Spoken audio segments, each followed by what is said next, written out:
chesslessons.net, and I'm going to be taking a look at a game that was just played today, September 3rd, between Vassily Ivanchuk and Emil Sutovsky at the 2011 FIDE World Chess Cup, held in Khanty-Mansiysk, Russia.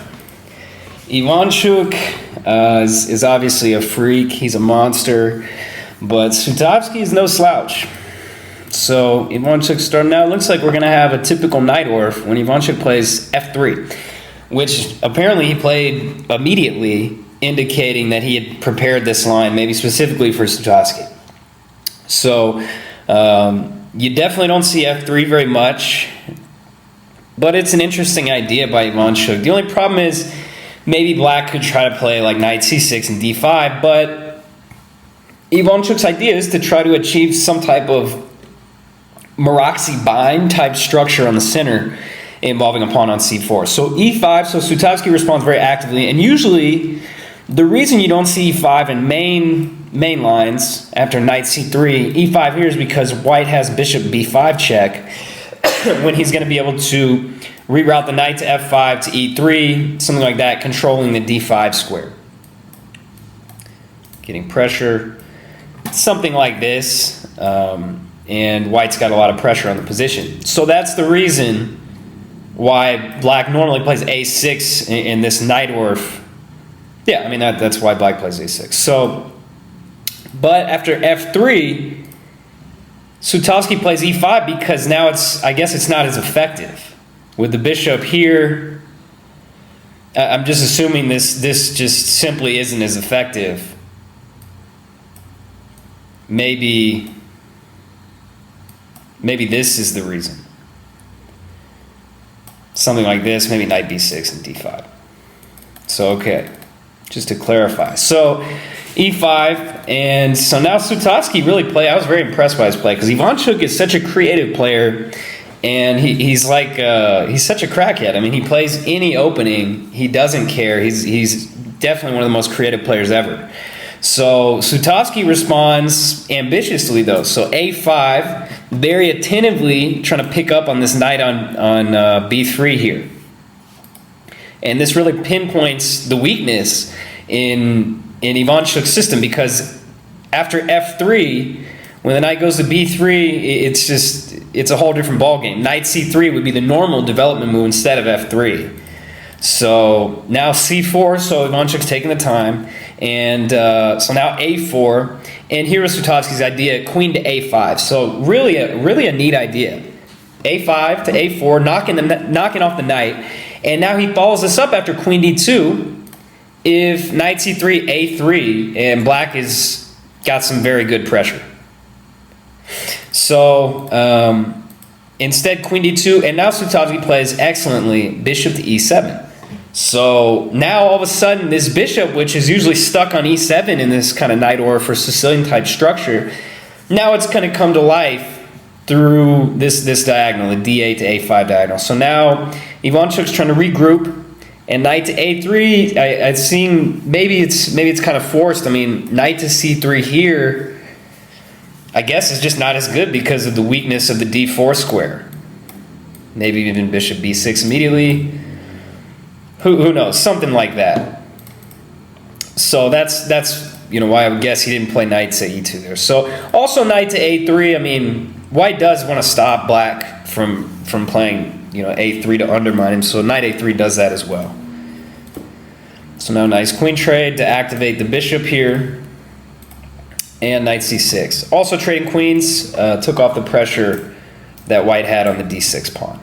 So knight to b5, and it's a very unclear position. So white has achieved this c4 and e4 bind that's going to prevent black from the thematic break with d5. But Sutovsky has very creatively created some counterplay. So in the form of this a4, he's got this bishop active, and he's got fluid coordination and development. Whereas white, his king is just kind of stuck in the crossfire. This bishop is really just killing it too hard. So now bishop b4, so going to reroute it and take control of the d4 square. And here, rook b1, certainly a logical move, and if any kind of a3 break, the rook's going to be well placed there. And so now knight d7, and here king e1, and I thought this plan of Ivanchuk didn't really make sense. So I thought maybe a3 here would have been a good choice. Bishop c5, I guess. And maybe, White should be thinking that he should try to play kind of for a draw in a closed, kind of a locked position. Probably his best chance, but he didn't want to play. That's what I thought, at least. But the problem with playing a3, maybe he didn't want to, weaken up this b3 square for a knight, okay. So anyway, Ivanchuk, he played king e1. And now he played bishop f2, and this just didn't make sense. I think the idea was just flawed, that he wanted to throw some kind of check in here. I mean, I don't know why he didn't play king f2. This seems like a very logical follow between king e1, king f2. But instead, bishop f2, and now knight to a5. And Sutovsky is just killing it on the queen side. White is constantly responding to his threats. I guess if knight a4... this was going to happen, something like that. And Black's going to be able to get that d5 break in. So now knight d5. So White, it would have been better if the king was on d2 and if the bishop was on e3. Even if the king was on f2, for example. The king would be better placed on f2 actually, because it wouldn't be exposed to those bishop checks. So anyway, now g6. So Sutovsky's gonna get counterplay, f5, maybe knight to f6, putting pressure on the e4 pawn. So he's constantly seeking to create new threats. Really impressed by how he played in this game. So now bishop h4. Maybe this was Ivanchuk's idea, but it just doesn't make sense. I mean, bishop h4. It should be noted both players are down a lot of time. It looks like Ivanchuk was just confused here. He thought, he's got 9 minutes, and he thought for almost 5 minutes, half his time on this bishop h4 move. It's understandable that he's frustrated because he really doesn't have any counterplay. But he's, I don't know. I mean, maybe there's something, maybe he could try to play, maybe he's got a take and, he wants to play b4. I mean, it's understandable he thought, because he thought for so long here it's very difficult. White has no moves. So maybe bishop to a4. Bishop a4, I mean... Gotta put some pressure on Black somehow. Knight to c3, for example. Anyway, bishop h4, f6, and so now he finally gets in king d2. But here's the problem: g5, and Sutovsky stacks a pawn with f5, which was, that was just money in the bank. Too good. So stacking the pawn. If White doesn't take, Black's gonna play knight f6 anyway, and he's gonna have a pressure on d5. So takes knight f6, and now knight c3. And this pawn sack was so interesting because if Black can get the pawn back on d5, these pawns are going to roll in the center. So here, bishop b4, and yes, White did get this pawn, but d5 is so weak, Black's going to get the pawn back.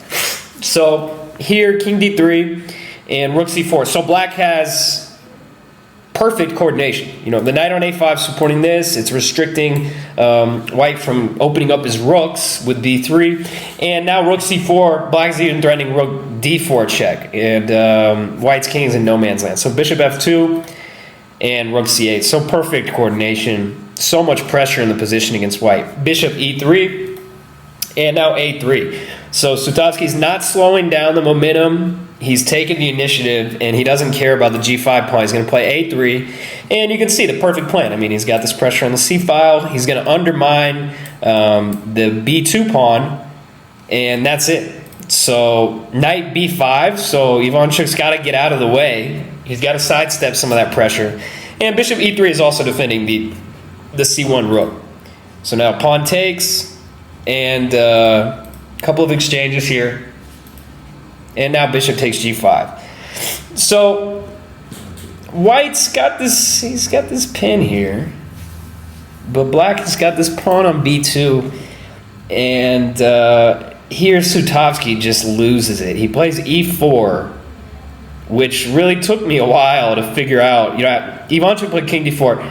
He played it in like 30 seconds. It took me a couple of minutes. pawn takes here. What if he played pawn takes? And, you know, I'm sitting here, I'm like, where's the knockout? So it's, I believe, check. If king d4, this is an easy one to refute. Going to pick up the bishop with the discovered check. Okay, so king d4 doesn't work. Easy enough. King e3, and now I believe Ivanchuk didn't want to see rook c2, which, you know, I guess black is down 2 pawns here. He's down 2 pawns. But his perfect coordination, white's pieces are all scrambled, they're all hanging out, and this pawn on b2, and now the rook would just be killed, and white's like almost in zugzwang.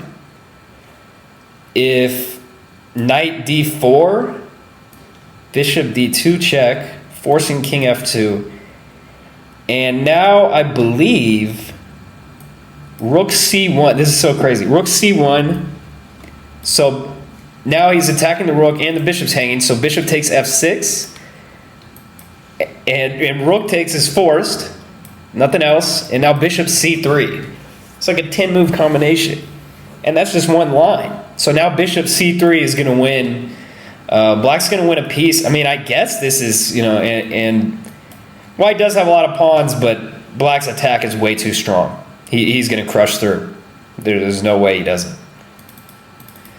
Okay, so that was one line. So that's why knight d4 doesn't work. So what's another move? I mean, anything else? I don't know. I mean, takes.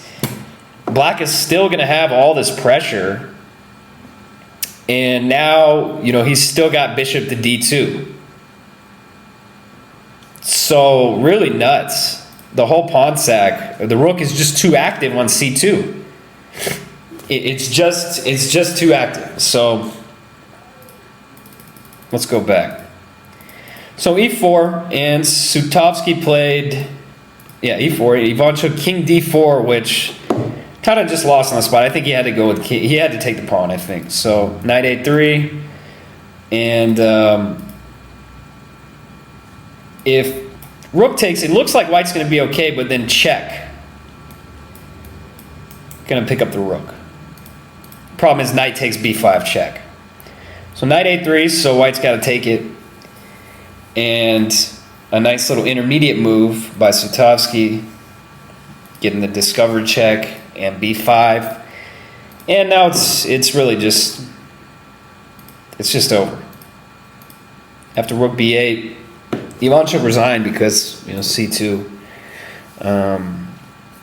I guess, I mean, not c2 immediately, but I mean, this is just too easy for black. I mean, let's say, I don't know, h3, just king here.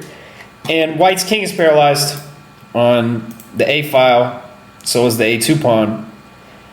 The king can't even move, because then c2 would win. And let's say bishop takes. Now the king is just going to come over, and there's no way for white to stop it. His king is paralyzed. The king can't move. White's done. So after rook b8, Ivanchuk resigned. So really impressive game by Sutovsky, and I'll be interested to watch the game tomorrow to see if Ivanchuk, with the black pieces, can try to come back from the deficit. So this is Will Stewart from OnlineChessLessons.net, and thanks for tuning in.